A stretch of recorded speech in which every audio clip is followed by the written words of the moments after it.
Hi there, how are you? Welcome to Maths for Data Science. This is Vivek. Today we'll start with string data type in Python. But before going deep into the string data type, let us understand the Jupyter Notebook first. So here you see the Jupyter Notebook. In the previous video, I already explained how to start the Jupyter Notebook server on your local system. So each and every block which you see here, it's called a cell. The cells are of two types. One is a coding, second is the markdown. In the coding cells, you can write the code and execute it, but in the markdown cell, you can write the comments or any HTML tags which will make your code very beautiful and make it very understandable to the end users or anyone who is consuming your code. This is how you can make the headings and so.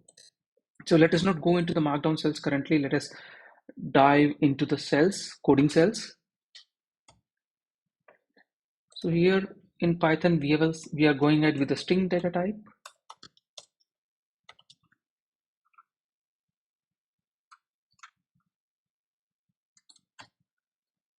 So a string data type, you can directly print using the print function we have in Python.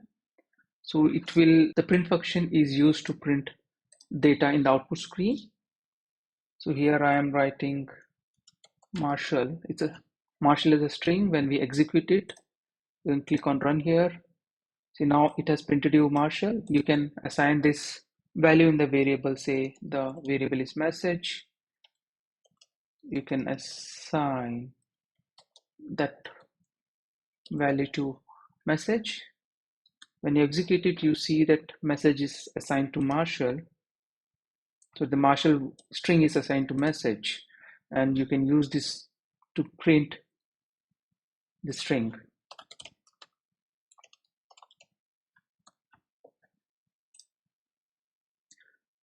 Now we can do a couple of operations on string data type. We have inbuilt Python string operations or string functions available. So I will tell you a couple of things. One is upper. If you would like to convert everything into upper or a capital letters, you can use upper. If you would like to convert everything into small, then you have lower function available for you. And suppose you would like to find the length of the string, you can use len function, which will give you the length of a string. Here you can slice the string also. So when you would like to slice a string and would like to take the first letter of a string, so you can write like this. So in Python, the indexing starts from 0. So every time if you see the length, in this case the length is 7, it means the indexing start from 0 and it will end at 6. So I can show you that if here its length is 7. So if I am saying that I need the 7th letter, then you will get an error that index is out of range. This happens because the indexing starts from 0, so it will go up to 6 for this particular scenario. So every time if you do the slicing on string, understand that the indexing is the n-1, and n is the length of the string minus 1. So in this case, the length is 7. It means the index number, the last index number would be n7 minus 1, that is 6. That's how it is. Here I would like to tell you one more thing. If I assign the same Marshall to a different variable, suppose I'm creating a variable mess equal to, so I have assigned the Marshall string to different variable. And when I check its ID or a location, so mess and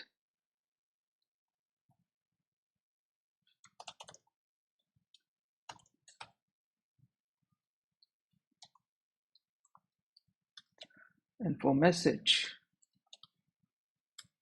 you see both the variables is pointing to the same location, because as there is no change in the Marshall when I assigned The same thing to this variable, mess variable, both the variables point to the same location. Suppose now I am updating Marshall to Marshalls, and I'm not assigning it to mess. I'm keeping the mess value as Marshall only. And when I'm checking its location, then you can see the location should change. So here I have assigned message a string which is called Marshalls, but in mess we have a Marshall. Now if we see the ID of both the things, you can see both has a different ID, because now this variable refers to Marshall and this variable refers to Marshalls and Marshall. As there is a change in the content, it is now referring to a different location. Now we will understand the find method which we have in the string. Suppose from this string you would like to find certain substring out of it, then we have inbuilt method or function called find. Here you can mention, suppose you would like to find SHA, and if you click it, see it's giving you the start of this particular substring. So let us count, see 0, 1, 2, 3. As I told, the indexing starts from 0. It means Martian index is 0, A index is 1, R index is 2, S index is 3. So same value you have got here. Now on strings, the plus operator works same as concatenation. So for example, now we have two variable message and mess. Let us concatenate it. So I'm saying message plus a space, then mess. So though it's a plus operator, it's acting as a concatenation operator now, because message and mess both contains the string. So behind the screens, Python knows that I have to run a concatenation on this thing. But if one is string, second is not a string, for example, I'm replacing it with the integer. So it gives us an error that concatenation can happen only on string, not on integer. So behind the screen, Python knows how to handle this plus operator when applying on strings. Now let us go to the next part where we will check the format function available with strings. Suppose we have two variables, say variable 1 which says hello, and we have variable 2, v2, which says Vivek. As per our previous example where we have directly used the plus operator, suppose we have so many variables here, then it would be very cumbersome task to do the same thing. So for that thing, and this is not very much readable and it creates a lot of confusion if you have more number of variables to apply plus operator on that. So for that thing, we have something called format function. So here you just keep a placeholders dot format. Now here we will give the v1 comma v2. Let us execute, throwing the some error. I think I did not initialize it, that's why we got the error. So now if I print v3, you can see that it has printed hello Vivek, welcome. So what happens here is, in the format, whatever is the first variable you have that is considered as the first placeholder, that will be pushed to the first placeholder. The v2 would be the second placeholder, and so on and so forth. To achieve the same thing, we have one more option which is called fstring. So it's not very much different from what we have written here. The only thing is, suppose I'm creating a v4 variable, same placeholders you have to write welcome the same way I'm taking the same message. Yeah, the difference between this format function and fstring is at the start of this inverted comma, you have to mention f. In that way, Python understands it's a f string, not a normal string.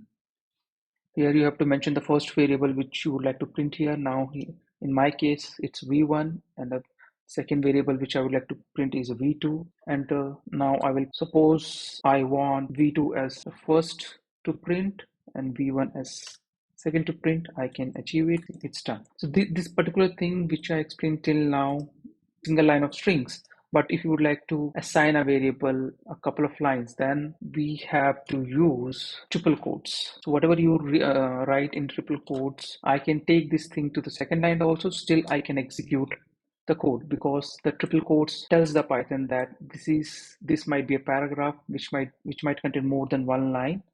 So it understands and it assigns everything to v5. Instead of this thing, if I give a single double quote or single quote for this thing. This will not execute and I will get an error. See, it's not allowing me to. So with a single quote or a double quote, you can't write the multiple lines, but with triple quotes, you can write the multiple line. Now we have gone through a couple of string functions available in Python. So one of the things we have gone through was upper, lower format, but there is good list of string functions available. So for that thing, I suggest do a dir on your variable, the string variable which contains the string data. In my case, v1, v2, v3, v4 has the data. So I'm just doing a v4 and then just execute it. So from your keyboard as a shortcut, you can use a shift enter and it will give you the list of the methods or variables this particular object has. If you scroll down, don't consider this underscore variables. So these are the special class variables or class methods that we will speak later when we venture into the classes in Python. But whatever you see after that, capitalize case fold. So these are the list of the functions available for you to explore further. So I'm not going through each and every method available with a string, but yeah, I really appreciate and encourage you to go and explore each and every one. And if you face any issues or any questions, please leave a comment in the comment box. With that state, so this brings us to the end of our string data type, and let us catch in the next tutorial where I will take you to the integer and float. And if you like the video, please press the subscribe button and press the bell icon. Till then, I'm Vivek signing off.